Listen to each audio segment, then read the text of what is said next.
Hello students, in today's lecture we will study about red cell distribution width।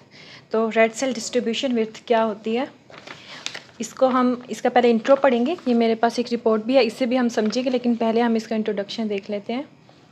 It measures variation of RBCs diameter. जो red cell distribution width होती है ये RBCs के diameter की variation को major करती है। इससे क्या मतलब है कि वेरिएशन का मतलब होता है कि आरबीसीज जो होते हैं वो एक साइज़ के नहीं होते। जब मैक्रोसिटिक या माइक्रोसिटिक एनीमिया हो जाता है तो आरबीसीज एक साइज़ के नहीं रहते। कुछ आरबीसीज लार्ज साइज़ के हो जाते हैं, कुछ स्मॉल हो जाते हैं और कुछ स्मॉलेस्ट हो जाते हैं। तो इसे कहते हैं वेरिएशन। डिफरेंट साइज़ के आरबीसीज बनते हैं। जो साइज़ वेरिएशन आती है उसे हम कहते हैं एन आइसोसाइटोसिस।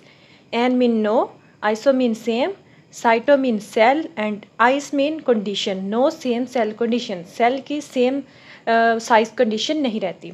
इसको हम दो मेथड से मेजर करते हैं, RDW coefficient of variation and RDW standard deviation. Coefficient of variation को हम एक फॉर्मूले से कैलकुलेट करते हैं। वन स्टैंडर्ड डेविएशन को डिवाइड करते हैं मीन सेल वॉल्यूम से और मल्टीप्लाई कर देते हैं 100 से, तो हमारे पास आ जाता है RDW कोफिशिएंट ऑफ वेरिएशन। इसकी नॉर्मल वैल्यू होती है 11 to 15% और ये परसेंटेज में होता है, लेकिन जो स्टैंडर्ड डेविएशन है वो फेम्टोलीटर में होता है। एक्चुअल मेजर जो होती है रेड सेल डिस्ट्रीब्यूशन विड्थ की वो ये स्टैंडर्ड डेविएशन ही होता है। नॉर्मल वैल्यू है इसकी स्टैंडर्ड डेविएशन की 40 to 55 फेम्टोलीटर। अब हम इसको एक ग्राफ की हेल्प से समझेंगे। कोफिशिएंट ऑफ वेरिएशन का हमने ये ग्राफ ड्रॉ किया है। पहला ग्राफ में एक्स एक्सिस पे हमने MCV लिया और वाई एक्सिस पे हमने फ्रीक्वेंसी लिया। फिर हम इसकी हमने कर्व बनाई है, उसकी विड्थ चेक करेंगे। जैसे ये जो कर्व है इसकी जो डिस्ट्रीब्यूशन विड्थ है वो कम है, ये देखें विड्थ जो है इसकी और वो कम है। और ये जो वाई एक्सिस पे है ये RDW की फ्रीक्वेंसी लिखी हुई है।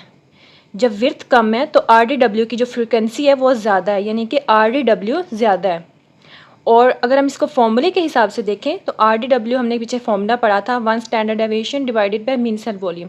RDW MCV के इन्वर्सली प्रोपोर्शनल है। जब मीन सेल वॉल्यूम कम होगा तो RDW ज़्यादा होगा। तो यही लिखा हुआ है, narrow distribution width and decreased MCV।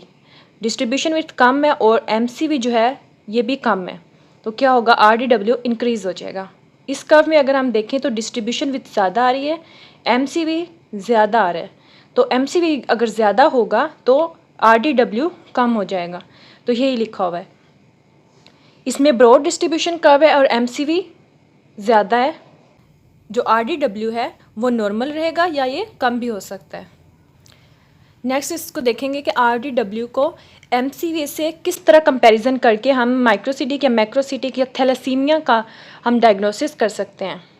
तो सबसे पहले अगर हम RDW red cell distribution width का मैकेनिज्म देखेंगे, इसमें वेरिएशन किस तरह से आती है। जैसे नॉर्मली हमें पता है जो हमारे हीमेटोपोइटिक सेल्स होते हैं वो जो है RBCs प्रोड्यूस करते हैं, और RBCs की प्रोडक्शन के लिए मेनली 3 फैक्टर्स हमें चाहिए होते हैं। एक आयरन, दूसरा फोलेट और B12 और तीसरा हमें इरिथ्रोपोइटिन चाहिए होता है। मान लें कि अगर अब आयरन की डेफिशिएंसी हो गई है बॉडी में तो पहले लार्ज साइज़ के RBCs बनेंगे, फिर ग्रेजुअली आयरन हमारे पास कम हो रहे हैं तो उससे स्मॉल साइज़ के सेल बनेंगे, और जैसे जैसे आयरन कम होता जाएगा सेल स्मॉलेस्ट से स्मॉलेस्ट होते जाएंगे। तो वेरिएशन आ गई है RBCs के डायमीटर में आयरन की डेफिशिएंसी की वजह से, तो RBCs कम हो जाएंगे। ठीक है, अब RDW जो है वो नॉर्मल रहता है थैलेसीमिया के केस में, क्योंकि थैलेसीमिया एक जेनेटिक डिजीज़ है, इसमें किसी चीज़ की डेफिशिएंसी नहीं होती, तो डिस्ट्रीब्यूशन विथ इसकी नॉर्मल ही रहेगी। मैक्रोसिटिक एनीमिया में अगर हम देखें, मैक्रोसिटिक एनीमिया फोलेट की डेफिशिएंसी की वजह से या B12 की डेफिशिएंसी की वजह से होता है।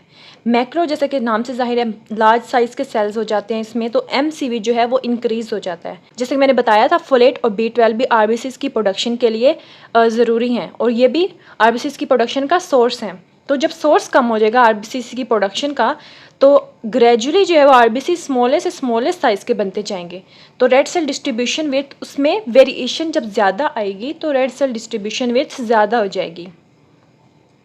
अगर आयरन डेफिशिएंसी एनीमिया में देखें, जो कि बेसिकली माइक्रोसिटिक एनीमिया होता है, इसमें सेल स्मॉल साइज़ के बनते हैं, इनके माइक्रो है ना, तो MCV जो है वो कम होगा।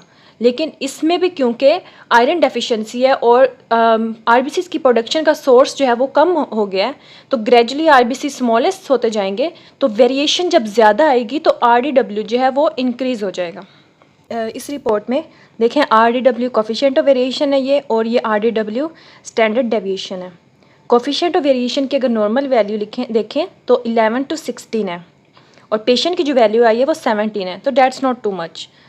और अगर स्टैंडर्ड डेविएशन अगर हम देखें तो उसकी नॉर्मल वैल्यू 20 से 42 है और फेम्टोलीटर में है, और जो पेशेंट की वैल्यू आ रही है वो है 47 से 47.3, तो ये भी इतनी ज़्यादा नहीं है, हल्की फुल्की ज़्यादा है।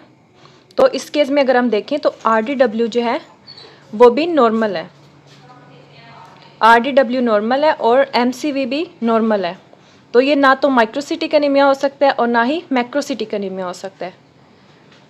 एमसीवी की देखें इसमें नॉर्मल वैल्यू 78 से 96, और जो पेशेंट की वैल्यू आई है वो 85 है, ये नॉर्मल रेंज में है, तो ये ना माइक्रोसिटिक है और ना मैक्रोसिटिक एनीमिया। लेकिन अगर एक ऐसा केस जिसमें आरडीडब्ल्यू भी इंक्रीज़ आ रहा है, जैसा कि इस केस में थोड़ा सा इंक्रीज़ आ रहा था, लेकिन अगर इसकी एमसीवी भी ज़्यादा आ जाती तो ये मैक्रोसिटिक एनीमिया का केस बन जाता। So that's all about today's lecture. In next lecture we will study about Menzer index, and please subscribe our channel. Thanks for watching.